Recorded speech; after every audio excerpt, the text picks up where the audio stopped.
Question number 6 yes sir. 6 वाला है कि 4x प्लस 3y बराबर 12 के 4 अलग अलग हल ज्ञात कीजिए। उसने क्या बताया 4x प्लस 3y बराबर 12, इसके 4 हल चाहिए। कितने हल चाहिए? 4 हल। तो आप किसी एक वेरिएबल को इधर रोक दो, बाकी इधर भेज दो। तो 4x को इधर रोक लेते हैं, ठीक है। तो 4x बराबर आ जाएगा 12 माइनस 3y। 3y इधर प्लस का है तो इधर जाएगा माइनस का हो जाएगा, ठीक है। तो यहाँ से x की वैल्यू निकालो, x बराबर हो जाएगा 12 माइनस 3y। 4 गुणा में तो कहाँ जाएगा? भाग में जाएगा, डिवाइड में, ठीक है। अब यहाँ से आप एक टेबल तैयार करोगे, ठीक है। क्या मान लो, माना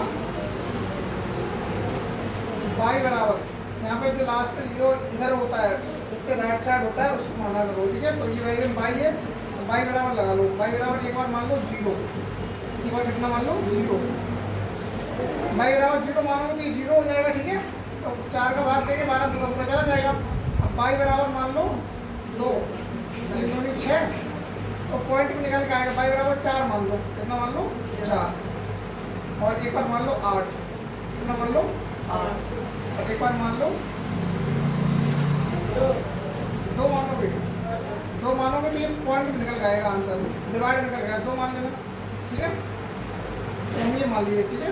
बाकी इधर रहने दो, ठीक है। ध्यान रखो y बराबर 0 रखने पर, y बराबर 0 रखने पर, तो y बराबर इसमें 0 रखोगे तो x बराबर क्या आएगा 12 माइनस 3 गुणा y की वैल्यू हमने कितनी मानी 0। जैसा इधर देखो मैं देने पीछे मत मार दो, y बराबर कितना रखे 0 बट्टे में 4, ठीक है। तो ये x बराबर आ जाएगा 12 माइनस 3 का गुणा करेंगे 0 में तो 0 हो जाएगा बट्टे 4।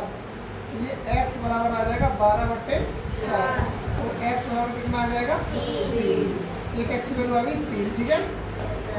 अब ऐसे ही एक बार हमने 0 लगाया, अब एक बार 2 लगा दो, y बराबर 2 रखने पर सीरियल से लगता है, ये 2 यहाँ रख लो, y बराबर 4 रखने पर, ये क्या आ जाएगा यहाँ से देखो x बराबर 12 माइनस 3 गुणा y की वैल्यू क्या रखोगे 4 रखोगे आप, ठीक है। और बट्टे में 4, तो ये x बराबर आ जाएगा 12 माइनस 4 दिया 12 बट्टे 4, तो 12 में से 12 जाएगा 0 बचेगा, 0 में किसी का डिवाइड दे तो क्या आता है 0 आता है, कितना आता है 0, 4 बता रहा था, ठीक है। तो 0 में किसी का डिवाइड दे, 0 में किसी का गुणा करें, 0 में किसी का डिवाइड दे, 0 में किसी का गुणा करें तो कितना आएगा 0 ही आता है, ठीक है। अब एक तीसरा लगा लो y बराबर 8 रखने पर, तो ये x बराबर कितना आ जाएगा 12 माइनस 3 गुणा 8 बट्टे 4, तो x बराबर 12 माइनस 8 क्या कितना हो जाएगा 24, देखो बट्टे 4, तो x बराबर कितना आ जाएगा 24 माइनस का 12 प्लस का, तो 24 में से 12 घटेगा, माइनस का 12 बचेगा, माइनस के 12 बट्टे 4, तो ये x बराबर आ जाएगा माइनस 3, ठीक है। ऐसे ही एक और लगा दो x y बराबर 2, y बराबर 2 रखने पर, तो ये x बराबर आ जाएगा 12 माइनस 3 गुणा 2 बट्टे 4, तो बराबर 12 माइनस 8 कैसे हो जाए 6 होगा ना बट्टे 4, तो ये x बराबर आ जाएगा कितना बचेगा 12 में से 6 बट्टे 4, तो x बराबर 2 से काटो 2 3 6 और 2 दूनी 4, x बराबर आ गया 3 बट्टे 2, कितना आ गया 3 बट्टे 2। तो इसकी टेबल बना लो, ठीक है। ऐसे टेबल बना के लिख दिया करो, ठीक है। ये x हो गया, ये y हो गया, 2 3 4, ठीक है। x की वैल्यू पहले देखो y की वैल्यू हमने कितनी मानी 0 मानी थी, y की वैल्यू 0 मानी, तो x की वैल्यू कितनी आई थी 3, और फिर हमने y की वैल्यू 4 मानी, तो x की वैल्यू कितनी आई 0 आई। अब y की वैल्यू हमने 8 मानी तो माइनस 3, और y की वैल्यू हमने 2 मानी, y की वैल्यू 2 मानी थी ना, तब x की वैल्यू आई 3/2, ये इसका आंसर है। 4 हल उसने पूछी तो 4 हल निकाल दिए, ठीक है। क्वेश्चन नंबर 7, क्वेश्चन नंबर 7 पूछो। 1.5 नहीं ले सकते। हाँ 1.5 लिख सकते हो। Question number 7। क्वेश्चन इधर देखो, क्वेश्चन नंबर 7 में क्या होता है, जांच कीजिए कि x बराबर 2 और y बराबर 1 निम्नलिखित समीकरणों के हल हैं अथवा नहीं है। तो इसने बताया कि x बराबर 2 और y बराबर 1, इधर देखो सामने बोर्ड पे x बराबर 2 और y बराबर 1, ये तीन समीकरण जो दिए गए, तीन क्वेश्चन दिए गए हैं, इनके हल है या नहीं है। ठीक है, तो पहला वाला क्वेश्चन देखो, पहला वाला है 2x प्लस 5y इक्वल 9। ये x की और y की वैल्यू इसमें लगा दो। ठीक है, अगर दोनों साइडें इक्वल हो जाती है तो ये इसके हल है, और इक्वल नहीं होती तो हल नहीं है। ठीक है, तो यहाँ लिख दो x बराबर 2 तथा y बराबर 1 रखने पर तो ये हो जाएगा 2 गुणा 2, ये वाला प्लस 5 गुणा 1 बराबर 9। तो 2 दूनी कितना हो जाएगा 4 प्लस 5 एकम 5 बराबर 9। ये इधर भी 9 हो गया, इधर भी 9 हो गया, ये बराबर हो गया। आप लिख दो अतः x बराबर 2 और y बराबर 1। यहाँ कॉमन आगे लिख दो 2x प्लस 5y बराबर 9 के हल है। ठीक है, ऐसे करके दूसरे वाले में और तीसरे वाले में चेक करो। नोट कर लो।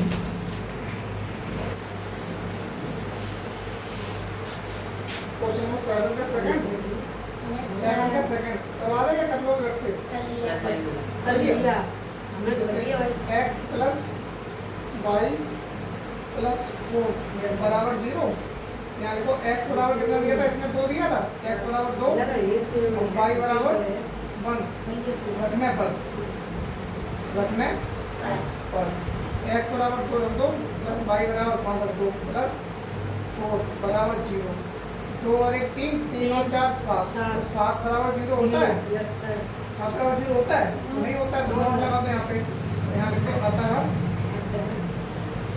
x बराबर 2 y बराबर 1, x प्लस y प्लस 4 बराबर 0 का हल नहीं है।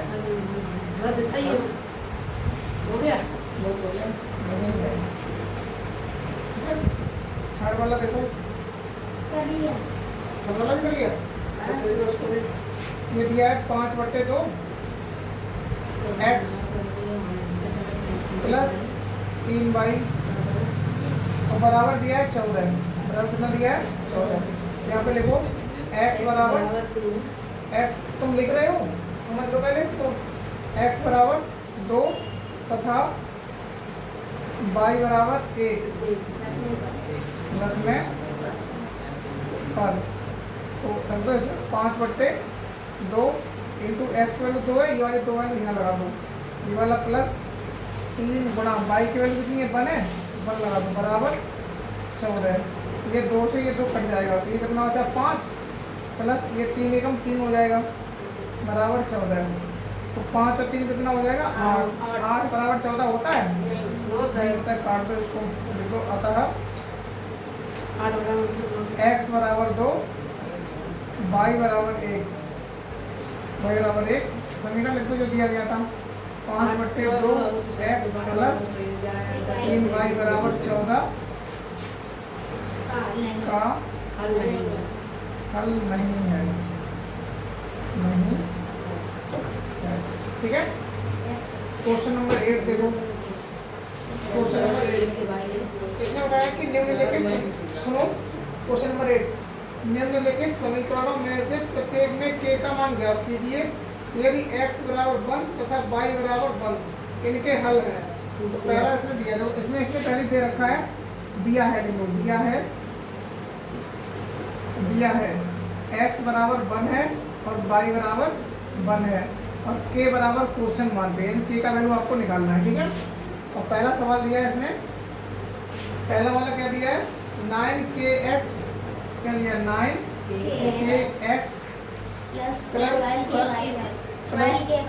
12ky equal to 63। अब देखो x बराबर यहाँ पे 1 लगा दो, y बराबर 1 लगा दो, अपने आप का वैल्यू आ जाएगा। ठीक है, यहाँ लिख दो x बराबर 1 तथा y बराबर 1 रखने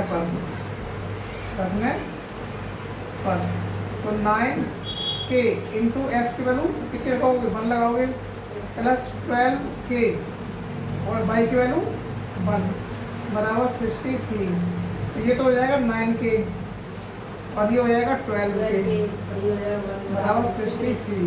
12k और 9k कितना हो गया 21k equal to 63।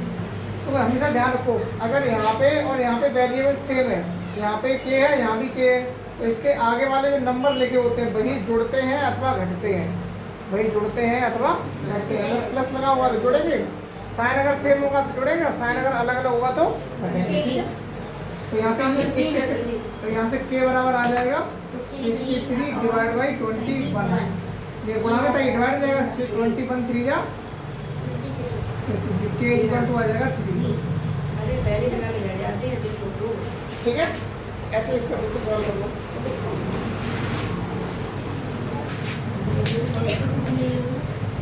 Question number 9 इधर देखो, इधर लेकिन मैं से प्रत्येक के दो चरों वाले रैखिक समीकरण के रूप में लिखिए। दो चरों वाला रैखिक समीकरण का हमने व्यापक रूप क्या बताया था आपको, ax plus by plus c plus c बराबर 0। ये व्यापक रूप होता है। Yes, sir. पहले x वाला पद होगा, फिर y वाला पद होगा, फिर कांस्टेंट वाला होगा। ठीक है, अब देखो पहला वाला सवाल, इसका पहला क्या दिया है इसने 2x बराबर -3y। ये y का लगा है इसमें, इसको इधर लेके आएंगे, ये क्या हो जाएगा 2x, ये 3 इधर प्लस माइनस का इधर आएगा तो प्लस का हो जाएगा प्लस 3 बराबर 0। ये आंसर हो गया इसका। ठीक है, दूसरा वाला सिर्फ इसको लिखना ही है। दूसरा है y बराबर 3, तो 3 को आप इधर लेके आओगे तो ये y माइनस 3 बराबर 0। तीसरा वाला, 5x तीसरा क्या 5x 7/2। तो आप चाहो तो इसका 2 का इधर मल्टीप्लाई कर सकते हो, फिर 7 को इधर लेके आओ, या फिर 7/2 को इधर ले आओ। और इसका आंसर जो ये भी हो सकता है 5x माइनस 7/2। इसका आंसर ये भी हो सकता है, या इसका आंसर ऐसे भी हो सकता है, जैसे ये लिखा था 5x बराबर 7/2 लिखा था, तो ये 2 डिवाइड में तो इधर आएगा मल्टीप्लाई, तो ये हो जाएगा 10x बराबर 7।